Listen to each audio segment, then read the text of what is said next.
What do you do with your end of the season produce, like your tomatoes, onions, peppers, things like that? Well, stay tuned and I'll show you what I do with them here on the homestead.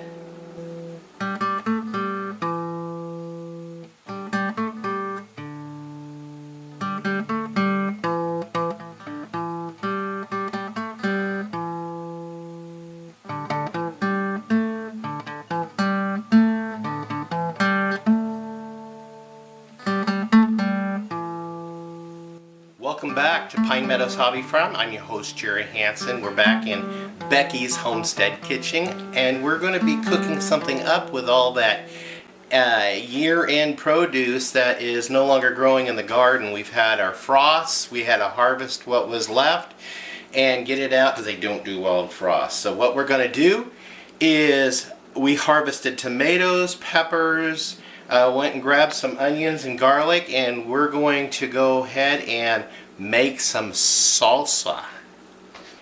Okay, to start with, I'm going to go ahead and cut up the tomatoes and get the cores out of them. I'm going to chop these up in a coarse manner because I want nice, thick, and chunky salsa. Then we're going to put them in the sieve and we're going to let them drain for about an hour, 45 minutes. Okay, the recipe calls for 7 pounds of ripe peeled tomatoes or unpeeled. It's your choice. I'm going to leave these with the peels on them. I'm going to take my unripe green tomatoes and I'm going to put them in the blender and I'm going to blend them. And then I'll set them in this bowl. Into the bowl I'll add some corn. And then I'll dice up my peppers and add my peppers, hot peppers and sweet peppers, to the mix. Okay, after letting the tomatoes sit for about half hour to drain, we're going to go ahead and dump them into this pot on the stove. We're going to bring it to a boil, then we're going to reduce the heat and simmer it for about an hour and 15 minutes. Okay, we got to reduce the heat to a simmer. And we'll simmer this for an hour and 15 minutes, stirring frequently. In the meantime, I'm going to chop up the 3 onions. Now, we're going to coarsely chop this because I want a nice, chunky salsa. Now we take this garlic and we mince it. So we add the minced garlic. And to this, I add 1 cup of vinegar. I'm going to add 1 teaspoon of salt. And 1 teaspoon of black pepper. Now we add half this can of tomato paste.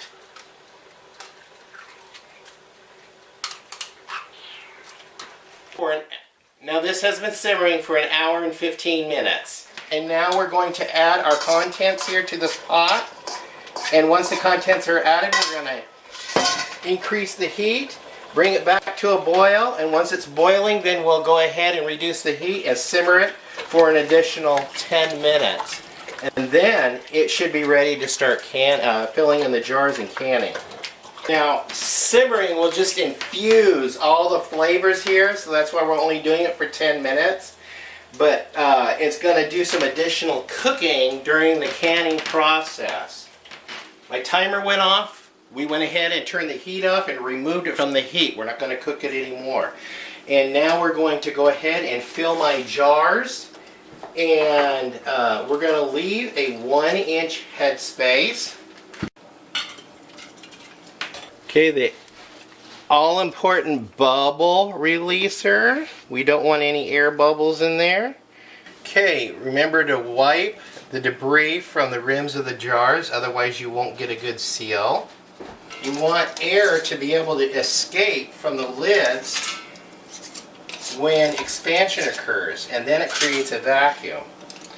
Got 3 inches of water in my pot. I'm going to go ahead and turn the heat up on high and get this water hot. And we'll go ahead and set these 4 jars in here. You don't want the jars touching, that's why we're putting it in this rack that keeps it up off the bottom of the pot and also keeps the jars from touching. This is a nifty little rack that actually came with the canning equipment I got from Fagor. So we're going to go ahead and put the lid on, twist it,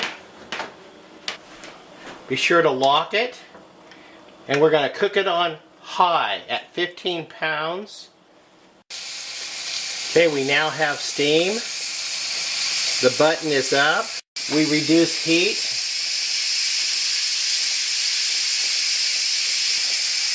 And I set my timer to 30 minutes. And I'll let this set and cook for 30 minutes. I'm going to go in the library and produce another video I'm working on. And I'll be back in a video second to you guys. Okay, the timer went off. We're just going to go ahead and turn the heat off. We're going to wait until all the steam dissipates and that button drops, and we'll unlock it and open it. I won't release this button or turn the dial anymore. I want to let it depressurize naturally. Now we'll just wait for this button to drop. Okay, that came down. We can unlock it and twist the lid off.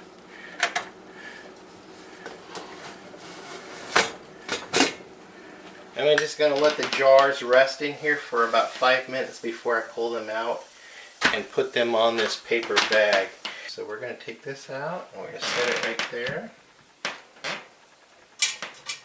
I'm going to load the canner with 4 more pint jars. So I got 8 pints out of this recipe. Thank you for joining me on this adventure for this end of the season, end of the growing season, vegetables and what to do with them on making homemade salsa. I gleaned this recipe incorporating various different ideas from different recipes, so I formulated this as my own. I'll go ahead and leave the recipe down below and instructions, and that way you guys can figure out how to make this Pine Meadows Hobby Farm salsa. I'm your host, Jerry Hansen. This is Pine Meadows Hobby Farm, and we're in Becky's Homestead Kitchen. And I want to thank you guys for showing up. Give me a thumbs up, leave a comment, share my videos. That helps our channel out greatly. And subscribe if you haven't already. It keeps you updated with new videos. You can also find us on social media. I am now on,